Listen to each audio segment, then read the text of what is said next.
Right, so I just want to post this quick video today because a lot of people at the moment are getting out and actually starting their lawn renovations and autumn lawn care stuff, but the most important thing to consider is the conditions that your lawn's in, because not every lawn's the same. Obviously you've got grass types that are obviously going to mean that lawn's going to differ, but you've got soils as well, you've got moisture levels, you've got really where your lawn is. If I go to the actual front lawn here and take a core out the soil, this lawn is, as you know, probably know if you've been on this channel for a while, a bent fescue lawn, and you can just see there from the effort I've had to put into getting that plugger into the soil, it's quite difficult to actually do. Let's take this through to the back garden. Let's do the exact same thing out here. Instantly it goes into the soil much more easily. So we've got the two plugs right here. We've got the one from the back lawn, we've got the one from the front lawn. The first thing you should be able to tell is the colour difference between the two. The one from the front, it's really dry, you can see how light in colour it is. The one from the back lawn, you can see how much darker it is, and the reason for the colour difference is to do with the moisture level. This one has much more moisture in there, this one very little. You can see from the base of both that we do have a root there, a few roots knocking about here, so they're obviously searching for water. But this one, it's almost like concrete out at the front at the moment. It's really, really hard. And even if you actually have a look at the very top of the plants as well, these are both from the exact same grass mix. It's Lawn Association's luxury lawn mix, 40% bent grass, 60% fescue. And you can see with this one, it's a little bit more wispy. You got a little bit more sort of like thinning going on, a little bit of yellowing and discoloration on the plants, whereas this one looks much thicker bladed. It looks a lot more lush. Granted, this one is much more established. It's a lot older, this grass plant, than what this one is. But it just shows you that, you know, it's lawn care is not a one size fits all system. What I do to my lawn might not necessarily be what you do to your lawn. We've got to be really careful about what we follow online from influencers or channels, and even if you're watching my channel and taking sort of lawn advice from me, then this is a clear example that it's not a one size fits all system.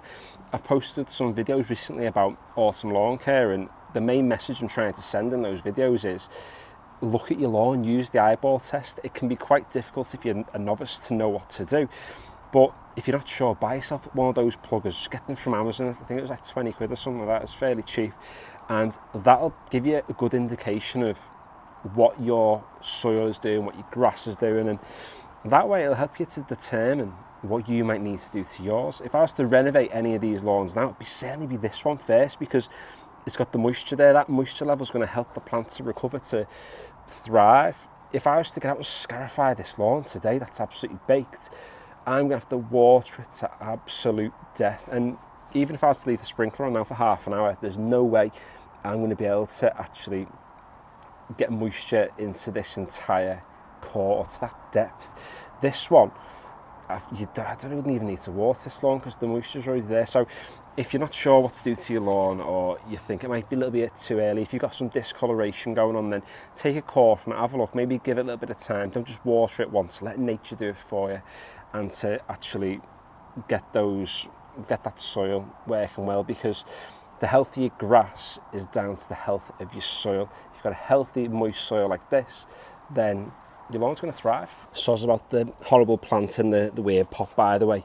But the main reason why the core from this lawn did so well is because its advantage in the summer is its disadvantage through winter. So because this is quite a shady garden, it means that through summer we get less evaporation. So the soil's more likely to be able to hold on to much more moisture, giving you a much healthier lawn through the summer. And particularly when we go through a heat wave, I can water this grass once a week, and that's pretty much it. We are, at time of recording, about 5 days on from the heat wave that we had. I watered this twice during that heat wave, and that's how moist the soil is. And I've not watered it since, and it's had a few little spells of rain, but it shows you that in the same conditions, with the same amount of water going down onto the lawn, same amount of times I've used the sprinkler, the difference can be quite staggering. Again, is that thing of when people put those little cups out to check how much water you're putting down, you're not necessarily doing it accurately, because you really need to be asking yourself how much moisture is in your soil, and often we don't really know, hence why I go with the 20 to 30 minute sort of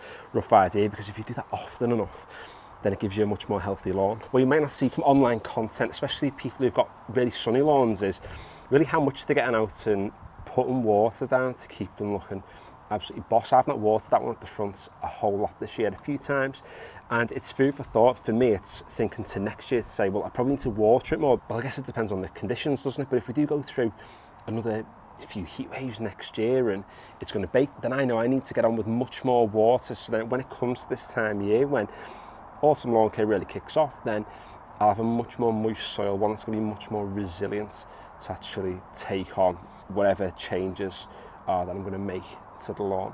And again, it's another reason why I'm going to be hollow tine aerating the back lawn much earlier this year than the front lawn, because the idea of hollow tine aerating is that it's going to help your soil to dry out. This one, as much as this moisture now in September is an amazing thing, this moisture increasing through autumn, particularly through the back end of October and November, isn't going to be good, and it's going to kill off these little fellas up at the top. So aerating is going to help this to dry. This lawn, I'm not going to be hollow tine aerating it because how dry it is, and if I do, it's going to be when it's really, really saturated. So maybe when it gets to this level to prevent it from getting too moist. So when I post a video in the next few weeks about hollow tine aerating your lawn, and some people comment on that video and they say, oh, you shouldn't, or certain people in the world say you shouldn't hollow tine aerate. That's all I'm going to say. That's all I'm going to say, because your lawn's different, your soils are different, the moisture level is different. This one will need it, it is in the shade.